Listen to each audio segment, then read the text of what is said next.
Hi folks, we hope you'll enjoy the upcoming answers to this hot question. What's a relatively unknown technological invention that will have a huge impact on the future? Did you know that they have developed implants which can grow with you? Meaning that kids with faulty heart valves or damaged organs which require a synthetic element can undergo just one surgery as they're young and never have to have further surgeries for replacement as they grow. My housemate is a chemical engineer and she told me all about it. I thought it was interesting. Low pressure solar powered drip irrigation systems. Some more information from MIT. Drip irrigation delivers water through a piping network to drip emitters that release the water directly at the base of the crops, avoiding water losses due to evaporation, runoff, and infiltration. Drip can reduce water consumption by 20 to 60% compared to conventional flood irrigation, and has been shown to increase yields by 20 to 50% for certain crops. Because irrigation accounts for over 70% of freshwater use in most regions of the world, large-scale adoption of drip irrigation would reduce the consumption of fresh water and be an asset for locations around the world experiencing water shortages and groundwater depletion. Gene therapy is no longer science fiction. My girlfriend got Luxturna surgery and the results have been amazing. She used to be unable to see at all at night and now she can guide herself without a cane. More treatments like that are going to keep coming and be standard before we realize it. Biotech science in general is undergoing a massive and amazing sea change right now. Gene therapy is a huge wave that's just getting started even now. And there are so many related applications that are really exciting. We are swiftly getting to the point of being able to edit safely. We can already teach your own modified immune cells to attack your cancer in things like CAR-T. And the field is really still in its infancy yet. Imagine fighting cancer effectively without the side effects of chemo. We will look back someday and think chemo was barbaric. Realistically, the use of carbon grids to reproduce the catalytic effects of rhodium metal, commonly used in catalytic converters.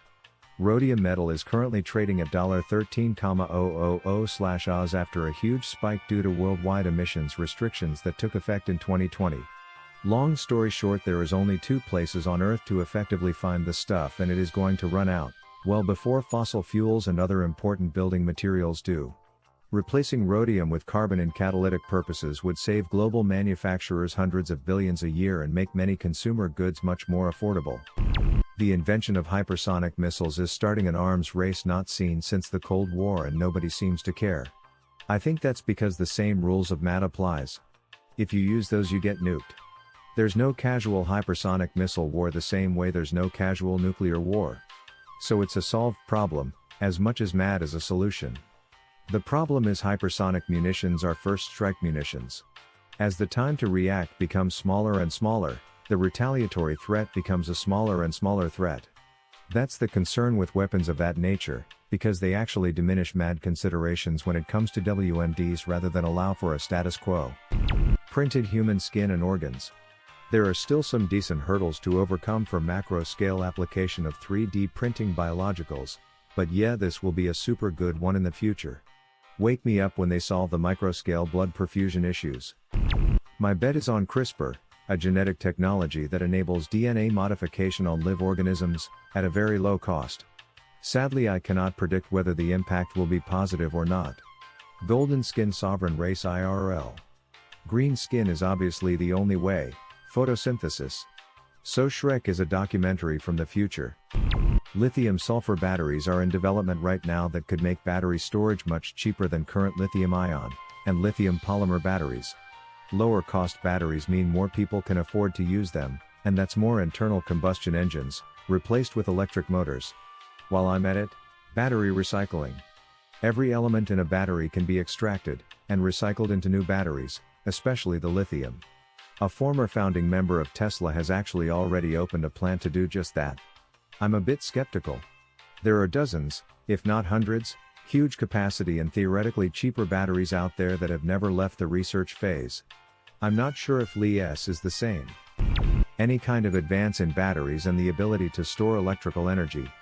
A huge portion of electronic devices are only limited in scope because of how much battery power it would require, and that's a field which has become largely stagnant. There are a few promising things out there but nothing actively in development, but such an advance in technology would unlock the potential of technology that already exists but is currently impractical.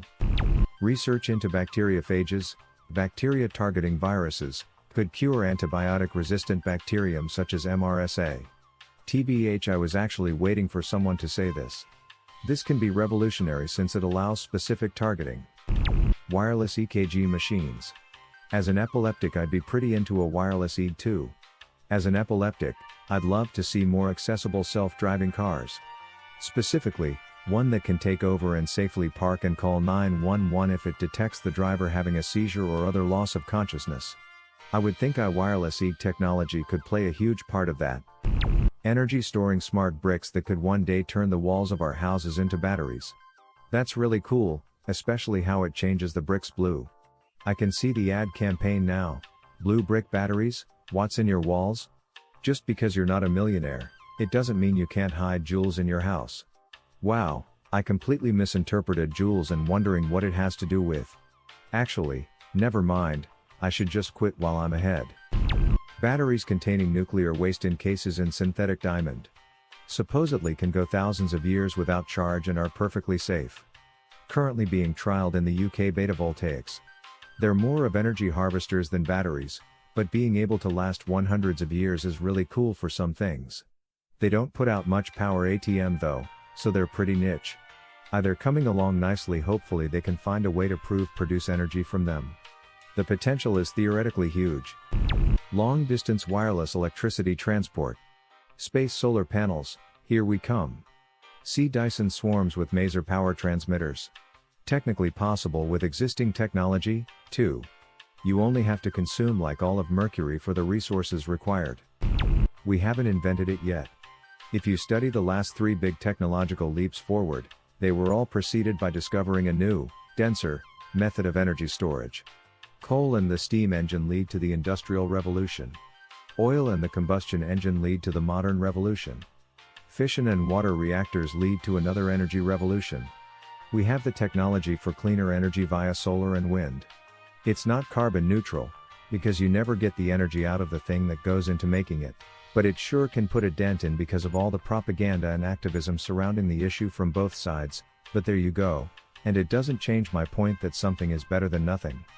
That being said, the sun isn't always shining and the wind isn't always blowing. What we lack is the capacity to store it at a 99.9% efficiency rate. We need a storage/battery revolution before the next big energy revolution is possible. BCI brain-computer interface have been used to control games with your mind, speak to another person telepathically, and make prosthetic limbs be controlled easier.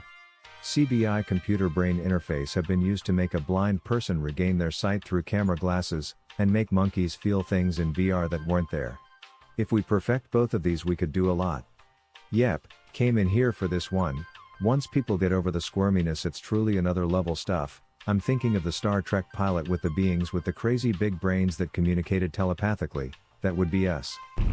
3D printing at home.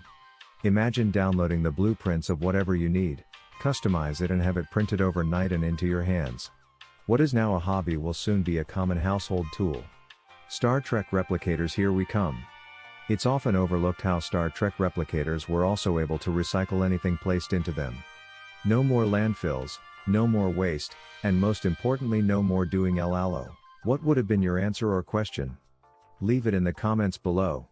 Slap that like and subscribe button for more, and check out the link in the video description for even more answers. Peace out, and catch you in the next video.